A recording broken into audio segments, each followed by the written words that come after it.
Hola a todos, and welcome back to the Cannon Podcast. Zuby doo, where are you? We got some work to do now. That's right. Arsenal have, according to a lot of reliable reports, agreed a deal for Zubimendi at the end of the season. Arsenal supposedly paying his release clause. This is according to Sami Mokbul. This is according to David Ornstein, Fabrizio Romano. Advanced talks stuff is happening. After a very bleak January window, it's not the forward signing we wanted, but it is something, and something we want to talk about today on a Scouted episode. We did just do a whole hour looking at Zubimendi clips. So if you want to check that out, you can go do that from the link in the description. You can check out for free on Patreon, or you can sign up as a YouTube member for a small fee. And thank you all very much for being here. George, Zubimendi, let's get right into it.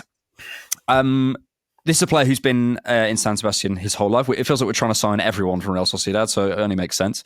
Obviously, a full international for Spain, scored and sort of did a lot for Spain at the Euros, etc., etc. This is a player that obviously has been on a lot of radars. I think it sends a good message just generally that we've beaten Liverpool to it and obviously beaten Man City to it, etc., etc. As a player, though, overall as a profile, if you've never seen Zubimendi, who is he? What is he? Is he any good? It's young Jorginho in terms of who he is. This is a guy that is very pass heavy. If you had a lot of misconception about who Marino was, I know we tried to allay them here on the Cannon podcast, but if you think Spanish midfielder, good passer, great passer with a lot of technique and maybe a little bit weak in duels, it is narrative, but it's not far from the truth on Zubimendi. This is a guy that I think has probably as a superpower, a brilliant 360 awareness. This is a guy that knows 5 passes ahead before you've seen his first. That's the type of player he is. In terms of understanding tempo, he is the orchestrator of build-up. We're going to get into this a little bit later, but Martin Odegaard, buddy, is your role up. Your role, not the player, but the role of being a middle third and kind of the second phase orchestrator of tempo is what Zubimendi is great at. He is also very brave in terms of his passing. You're going to see him play over the top. He's got most passes in his locker. I don't think he's got really any angle bias, so whether he's on the left or the right side of the pitch, despite leaning left, which I think is a little bit maybe either tactical, but just angle-wise, he doesn't have an issue receiving on any side of the pitch. And in fact, when he's pressured, you're going to see him use his technique to get out of situations, which is really a nice change of pace from the big brutes that we have as a collection in the back. He is somebody that will use technique, a little jink over the top of an on-rushing defender to get himself out of trouble. And, this is a guy that I think whether it's left foot or right foot, he's a brilliant passer off both feet. Some of his best passes happen off the weak foot in his left foot, in which he's, I think there was one clip that we talked about where it reminded us of the Everton game with Zinchenko firing in that ball on the right-hand side towards Bukayo Saka. Zubimendi has that, and he is right-footed, by the way, but, he makes a very similar pass. But what's brilliant is this is a guy that knows when to be vertical with how much pace of pass to put on the ball. He won't underhit passes in transition. And this is a guy that knows when to fire the ball into the correct foot for the receiver. He really cares about that. It screams technical empathy on another level. This is somebody that I think, as far as Arsenal go, they're going to find somebody that can kill you with death by 1,000 passes. And he's going to be the best at it in the world. There really isn't too many players in the world that understand that better than Zubimendi. A little bit to the faults because he's not perfect. This is a player, if parachutes were big, this is a tent. Anything over 15 yards, he's not getting back to. He will run. Scouted, it's giving Lacazette. Just to give you a reference. It's laughably poor. If his passing is laughably good, his defensive recovery is laughably poor. But to allay some fears, he's brilliant in terms of anticipation. He is somebody that's going to get there first before you've even recognized, and he is good at tactical fouling. It's very Jorginho in the defensive style. Like the anticipation's top. He's going to try to get there, and he does get there before and try to make a foul, if anything. But if you turn him, if you beat him, he won't recover. Absolutely not. Yep. And you can't expect him to. Lastly, as well, most of his passes, whether it be through ball, a lot of it's on the floor, which is brilliant. But if you're looking for somebody that's got maybe a targeted half space cross, like a Fabio Vieira, a Trent, not Bernardo Silva, Kevin De Bruyne, that kind of really targeted half space cross, it's not him. Like most of his long balls are finessed shots that do break lines, do find players, but you're not getting that type of pass, that type of threat. Is not something that you'll do, but he can pass from deep areas. He can find people back post, like the Odegaard assist or the Saka assist back post. He can do that from the right. He can do that even from the left. He can do those things. It's just it won't be that threatening, targeted ball that some of those final ball experts are brilliant at. But again, that's not him. He's more of a 6'8". And I will end on this. Much like Douglas Luiz and Aston Villa when we were linked, he has versatility to playing as an 8. It is not just him being a 6.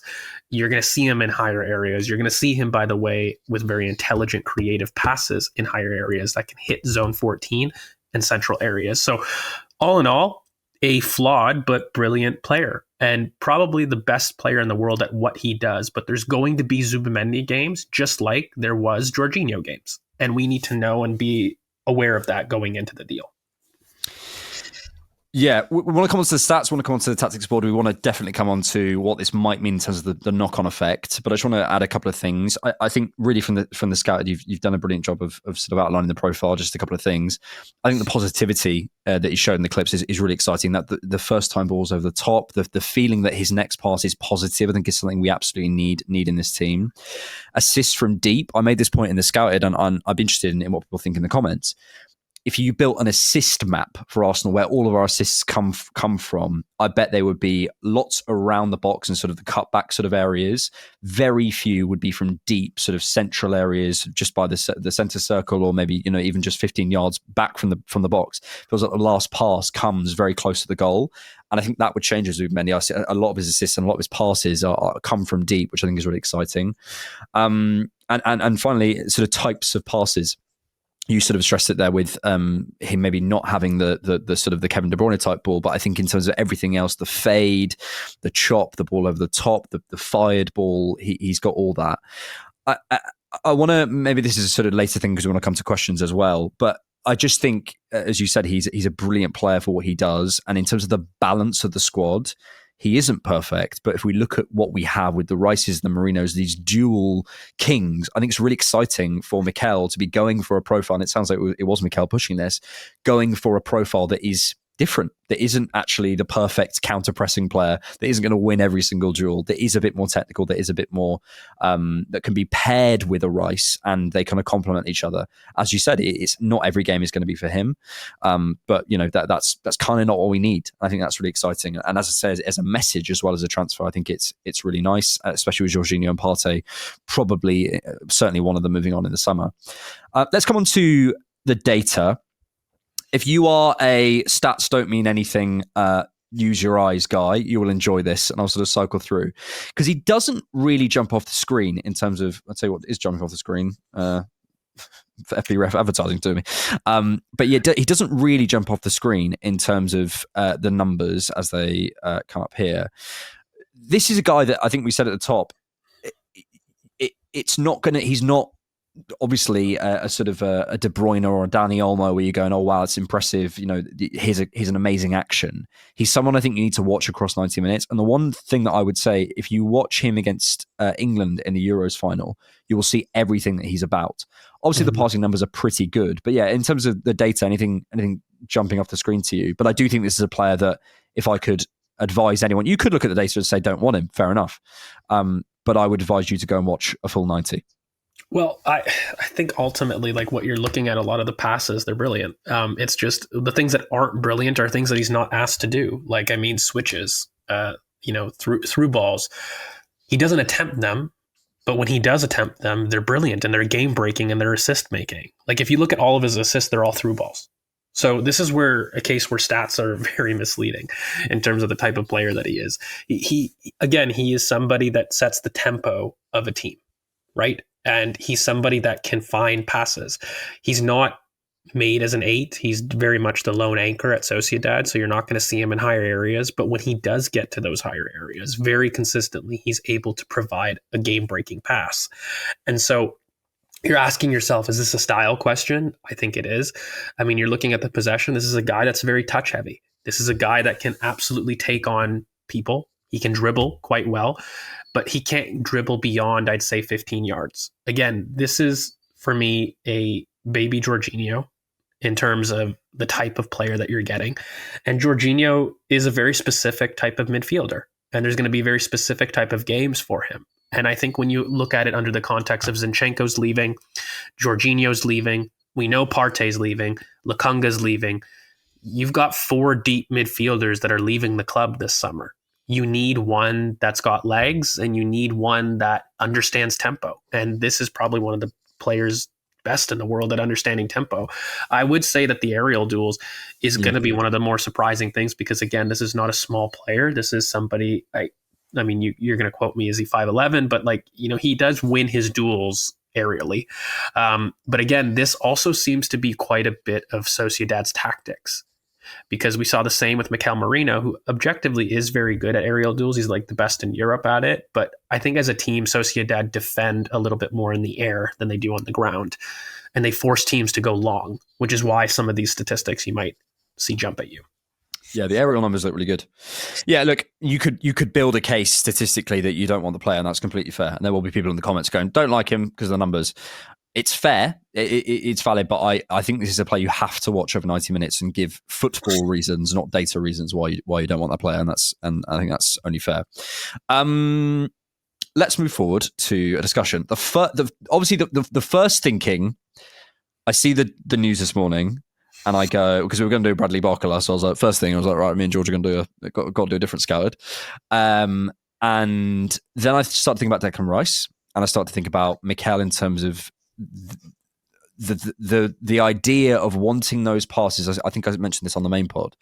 Saw this clip of Nasri and Fabregas using those central spaces, and I just sort of went, but if that's not who Mikel is, who wants players who can receive high up in the block like the Phil Fodens, he wants to go in a different way. We've seen how he uses the wide areas. Then we have to accept that maybe that's who he is as a coach, but then deal with that and use that, and then ask, okay, are we signing wider players, an overlapping fullback profile, which actually was in the article, as you mentioned earlier, with that Sammy Mopwell came out with.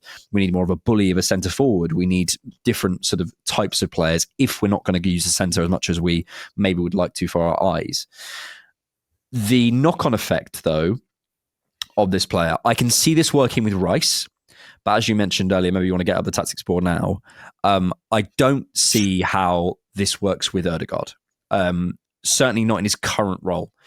Either Ødegaard has to go in and be that player who is receiving high up and between the lines, which I can't see him doing, and I don't think is his best role. Or we are seeing something different. So yeah, talk me through what you think sort of tactically will happen. Yeah, there's a couple things, right? Because Zubimendi's gonna be somebody. Look, he can cheat left, and he does cheat left. But this is a player that Rice will be a little bit more towards the right hand side of the pitch for me, and you'll see Zubimendi maybe dropping into midfield in these different areas here. But this is somebody that will take care of build up. So between the two here, what you won't see, this is a fairly flat midfield for me. If Ødegaard wants to drop in a pivot, you're left with this huge gaping hole here. So it's going to push Ødegaard more into a nominal 10 position and receiving in these positions, and that's going to be something of a question. Another thing, Calafiori coming in and operating like this, you can see it. It could be something that could do well. I think Miles Lewis-Skelly probably has a little bit more to offer here if we're talking about some more box-to-box carrying than, a Calafiori, who I think is going to be a little bit better and transition more to left center back roles with this signing. And we will need another signing, though, that doesn't become so much Miles, but is more of that kind of, I'm going to put my favorite player for it. It's going to be more of that Davies type, in which you've got kind of Zubimendi going here, pushing somebody inside, and now we play. But one thing I will say is, Zubimendi in these areas defending the channels, you are asking a lot of Gabriel. Declan Rice will have to cheat. And when you do play something along these lines with more of a Davies type, it could be Dorgu, who's another more kind of prospect-ridden talent. But this overlapping fullback that carries the width, Zubimendi is going to be brilliant in these zones. It does push Martin Ødegaard out to these more central zones, though.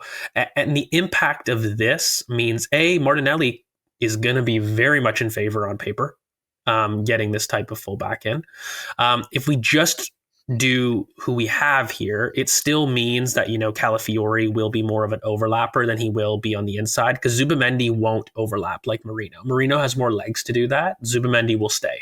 He will be a little bit deeper. So Calafiori will carry the width. In terms of people that we have now, Martinelli will be brilliant, and will really love this type of player, because the through balls from the out to in run here into the box are exactly what he would thrive upon. And I think, broadly speaking, you're also going to see an area here where we may even see a diamond formation kind of occur. So you might see something like this as well. So we've kind of talked about what's been really a 4-2-4, but you might see something like this occur quite a bit, in which we've got this diamond midfield happening. And in this sense, I would prefer kind of more of a Miles. Actually, here, I'll keep him here. I'll prefer a Miles Lewis Skelly in this role. And Declan Rice kind of being in that Henderson almost role to allow Saka to go out. It will work brilliantly. The thing that I always fear is, again, this Martin Odegaard receiving as a true 10 and operating as a true 10 is going to be something that we're going to be questioning kind of consistently. So if we, again, make this kind of more Calafiori back to that kind of iteration, you're going to see Martinelli on the inside. You're going to see Zubimendi and Rice kind of operate more in that traditional 4-2-4 kind of mode. And the idea is, okay, how do we play with Martin Odegaard being more of a floating 10? Does he end up transitioning to move to where the ball is? So if the ball's on the left with Zubimendi, he creates an overload here. If the ball's on the right with Rice, he'll be more of a floating 10. And is that maximizing? Can Odegaard really do that back and forth kind of pocket play in the zone 14 areas? That's a question to be answered. But you look at people like, by the way, Ethan Nwaneri. You look at people like Fabio Vieira. You look at some of our youngsters in Max Dowman. We have a lot of 10s coming through, and we have a lot of 10s in the squad, that this move to a more traditional pivot in this 4-2-4 would really suit them, broadly speaking. I will say, between all of this stuff, I think your Timbers is somebody that's going to be a little bit redundant, much in the same way that, if we wanted to have this formation going, where we had Timber that was inverting still, and we had this diamond kind of formation, really, it does lend to a little bit of redundancy, I would say, but allows Rice to cheat to cover for Zubimendi, who may operate a little bit higher in these zones. And it could push, a little bit more of this formation where Zubimendi acts a little bit more as an 8. And that's something that you can see occur as long as you've got kind of a Timber playing the right back role. It pushes Saka a little bit more touchline, and it does ask your left back ideally to provide that width, that overlap to really pop. But this is a formation that you could see. So all in all, I'd say there's going to be Martin Odegaard questions with this. He's going to change roles because you're recruiting a player who excels in the role that we've seen him excel at in the past. And one thing that we haven't is that nominal 10. But I maintain we have a lot of 10s in the squad, mate. Like if you're Fabio Vieira, as far as that last final ball player, you're like, as a 10, that's what you are. I've never seen you as that in Arsenal, but that's what you are in profile. Ethan, that's what you are in profile. This is a guy that's a true 10. You look at Max Dowman, who's, again, coming up as a youngster. That's a true 10. We literally have 3 true 10s in the squad. So if this is the move from a player perspective, you're thinking great. But if you're thinking, how do I maximize individually the captain, Martin Odegaard? That's a question that I'm going to be asking, and I'm going to be thinking about, really. But this is a player who can do quite a bit. You'll see the Liverpool Jorginho 8 role with him, as well as you'll see him anchoring in defense and pairing with Rice as a pivot, I think. Certainly someone 12, 13, 14 doesn't go into 11. So I think someone's going to have to lose out here. I think it's numerically and also in terms of how the team dynamics functions, someone's going to have to pull out. And I think it makes sense in terms of what Zubimendi is best at to look at Odegaard and certainly question it. And as I said earlier, I'm okay to give up those central areas. I would love a player who can go and receive high in the pocket and turn. But that's not what Mikel wants to do. That's fine because he's, we know how much he prioritizes rest defense, etc. But yeah, I'm looking at Ødegaard going, I don't see how this works. So yeah, we'll have to just see how that develops. Let's come to this. Let's come to some questions.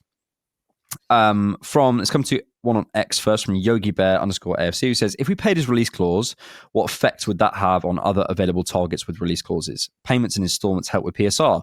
Would too many targets with release clauses endanger our spending limits? Well, it's interesting we're doing it in the summer.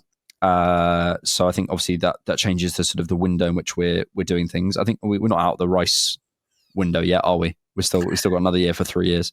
Mm-hmm. So yeah, but I don't think either of us have ever been concerned about the PSR stuff at all, in terms of our position. So I'm honestly, if all the best estimates, which is what we have, and obviously we get the financial reports and stuff pretty soon, tell us that we're okay for PSR. So I personally wouldn't worry about that. Obviously an installment would be better, but it's also, it's good to see us being proactive. Put it that way. Look, I think ultimately, I don't know why you could get upset at this. I'll be honest, in terms of just a deal, proactivity. This is a player, again, let's have it right, was courted by Man City, Liverpool heavily, and Madrid. People forget that. Madrid were very much in favor about recruiting him to come in. And actually, the talk of the town was that he was going to Madrid with Alonso prior to this. The fact that we've gone to recruit him twice, this isn't a scrub player. I just maintain he's a player that is suited to a particular game state. I think this idea that we need to sit there and say that one player is good for every single game of every single season is a ludicrous, but also just not true. He's going to be good for 80% of the games that we face, but there's going to be 20% of games in which there's transitions, there's basketball games, and that's a time Zubimendi won't thrive. So we just plug in Miles. We plug in other players that make more sense in that game state. And I think for £51 million to basically recruit a player that was courted by the 3 best clubs in world football, and if you're trying to spin that negatively, even if you don't love deep-lying playmakers like myself, I think you're doing a bit much, so to speak. We discussed what games they would be, and there's all, I think actually Champions League football, I think Zubimendi really would thrive in kind of in the bigger spaces. But realistically, we're probably looking this season, again, teams change, right? We're probably looking at Nottingham Forest, we're probably looking at Villa, I think we're looking at Brentford, maybe Spurs, but beyond that, I think he would thrive in pretty much other game, and there's probably a way as well. I think it's about adjusting our ideas and going, oh, he's just going to be a 6 or he's just going to be an 8. Well, no, if you develop a partnership in there, and it's Rice can drop back and he can push up in certain parts of a game if a team are becoming less transitional in a game in the second half, or it might be maybe you put Zubimendi on to break something down. Games go through phases, and on paper, I think there's a lot of football. There's some states that I wouldn't put him in, but there's some states I wouldn't put Rice in. There's some states I wouldn't put Martin Ødegaard in. So yeah, I think there's certainly he is absolutely a profile we need. I think maybe the question is, obviously we're in the middle of January and we're all desperate for a forward. This is a nice boost. This is something that in terms of the succession planning, because probably Jorginho and Partey, certainly one of them is going to move on this summer. We absolutely needed to do this. I guess the question is maybe, and we kind of had one on Discord let me come to Dini. How do you maximise a midfield of Rice, Zubimendi, Ødegaard? Do we need a 10 or can we still operate effectively with 2 8s? I guess we kind of covered that, but I want to sort of ask off that. The kind of the next profile in the midfield. If we imagine as a midfield, we had Zubimendi, Ødegaard, Rice, Miles, Waneri, I guess. Let's assume Partey and Jorginho have gone, +1. What sort of profile, if you had to write that down, would you be looking at? Well, I mean, and Marino as well. Sorry. Yeah, Marino, but again, Vieira, mate. Like, if you're looking at a true 10, like you're looking at what maximizes in role. That's what Vieira was. He was never what we were trying to make him do, which, by the way, we shunted him out to the left, put him as a winger, as options.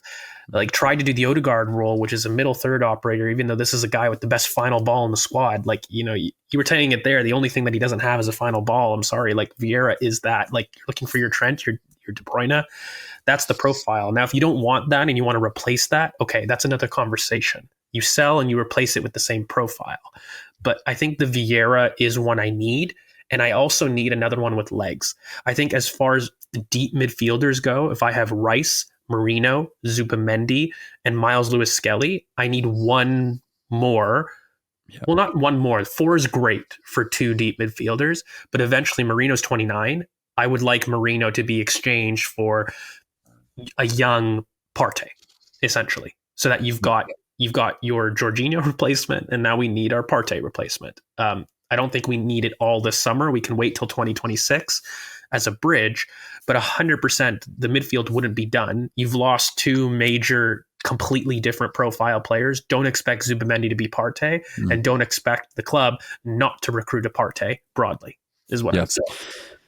And just to go back to your first point, if Mikel is planning on going Rice, Zubimendi, and Vieira, that is quite a departure from what he's been building his midfield around, these kind of brutes, essentially, these guys who just win duel after duel after duel. I sort of said this on the Scouted, but I think it's probably a good place to come to, and probably sums up a lot of the questions, really, is we have, I think probably, my theory is that basically at the end of 23, Mikel went, I can't have that happen again. I can't fall over again. So I need to fill my team with dual winners, with guys who I absolutely guarantee are going to keep me in the final third in that way. But then you just lose a little bit of technical quality. And I think this signing brings us back into a little bit of balance. If you had to predict, do you see Mikel going with Zubimendi, Ødegaard, Rice next season, or do you think this is a case of like we'll kind of suck it and see, or do you think it is a case of a kind of maybe Ødegaard's off in the summer? You know, we have to ask the question. Do you know what I mean? I don't think he is, but you know, where would you sort of place yourself if Zubimendi is coming in? It's no, like Ødegaard wouldn't be off immediately. What I would say is it basically says that season, be a 10, adapt and survive, or you may find your role reduced to the point that you may want to leave. Like that's what it could do. It's going to mean that Zubimendi is going to take over the middle third role that Martin Ødegaard's been doing for the last 2 years. And we're losing Zinchenko, we're losing Jorginho, and we're losing Lokonga. People forget Lokonga, but he is a deep-lying playmaker within the squad. Like, that's 3. So you've added 1, right? And Martin Ødegaard, in theory, is another. If Zubimendi is a more primarily right-footed one that cheats left, Martin Ødegaard is a left-footed one that cheats right. Like, they're there. There's redundancy there. So I think it asks him to adapt to provide another versatility as far as being more of a traditional number 10. And if you can't do that, we're going to find somebody that can. And maybe your role is reduced. I think what it does scream for me fundamentally is kind of what I said, and I maintain. You're losing 3 profiles, okay, that are a deep-lying playmaker. We needed one. So I don't think we need to get away from this idea of an 11 and consistent 11. I truly believe there'll be games with Zubimendi and Rice, great, against low blocks, against certain mid blocks, by the way, that don't have really heavy transition runners. Games that we want to keep it small space. Zubimendi is going to start. He's going to thrive. He's going to do brilliant. And he's going to offer things that a lot of people want to see. In terms of the left midfield spot, you're going to see a much more return to a technical passer, something that everybody has wanted to see. So you're going to see that as an option. I maintain that won't be plan A. There will be other games in which Zubimendi is not playing. There will be games that we want a Miles Lewis-Skelly. There will be games that maybe Zubimendi is a little bit deeper. You're going to see a more traditional pivot, though, is what I do think this means, ultimately. You're going to see a more return to a traditional pivot. You're going to see a more traditional turn to more traditional number 10s. And you're going to see a return to an overlapping left back that is going to be recruited. Whether it's this January or in the summer, that's going to be a vital recruitment as part of our summer plans. So that I think is kind of the knock-on effect. And I think let's finish with this, which is Arsenal needed a deep line playmaker profile, and we went out and got probably the best one on the market. Yeah, that is a brilliant. Ignore everything else. That is a brilliant message to send to everyone, especially in January. And I don't think the timing of this is sort of a coincidence. I think the club knows, and probably this has been going on for a long time, and probably we accelerated stuff in the last couple of weeks just to say, let's get that done to people know that we see the vision, we know what's going to happen, this is happening, and everyone can go, right, that is sorted long term. We're not having debates about it. We're not getting think pieces written about, the big midfield rebuilds and all these things. We know that's done. It's the best one on the market. Done. We've beaten out Liverpool, City, Madrid, etc., to this player wants to come to the Premier League. As a message, as a final thought, that is brilliant. And so let's celebrate that. Let's push for a forward signing. Absolutely. Let's push for this, left back signing, whatever that ends up being. But I think in isolation, this is a brilliant bit of business by Arsenal. When paired with the right person, long term, I'm really excited about Zubimendi. So, yeah. Yeah, no. I think it's a good signing to have broadly. The one thing that I will say is, again, temper your expectations for what he is and don't project things that you want about what he isn't. If you want him to be a space-eating midfielder, you're going to be disappointed. That's not him, so don't put that on him. And, he is a very technical midfielder. He absolutely is one of the best deep lying playmakers in the world. And to have that in your squad is never a poor thing to do. And I think for £51 million, I guess it depends. Maybe Sociedad, for allowing us to keep him, it's a way of keeping the business alive and allowing them to get a replacement. And maybe they're more amenable on the terms. So maybe it's not even, okay, it's a release clause, but maybe they're more amenable to amortizing it. And so that we can save a little bit. So by doing this, I think a lot of people are like, well, if you can get him now, get him now. But I think Arsenal are playing a little bit more of the long game in terms of being able to understand that. And fundamentally, he's a top player. Yep. Good business. Well done, Arsenal. Look, if I know the comments will be filled with, well, it's not what we need. Yeah, I get it. But in isolation, this is the right thing to do. And if we signed a forward and done this, think he might be feeling. So let's finish. We still are rumored to, it says like in the same article that it is to agree Zubimendi, it's that Arsenal are looking for a forward. So I think I'm with you. Let's have the pitchforks if they don't, but this idea that Arsenal aren't in the market for a forward, I think is a little bit ridiculous. Well, this should actually quell that. We're active. Apparently we're in for Carlo Moani, so there you go. Jason Ito is cooking. Let's finish there. Thank you all for being here. If you want to check out the scattered clips, you can do that from the link in the description where you can see us with clips and stuff that we can't put on YouTube. But yeah, thank you for being here. Make sure you subscribe to the Cannon Podcast if you are new. Thank you, George. Thank you, good sir. Thanks for watching, and thanks for keeping it Arsenal. Side forward now.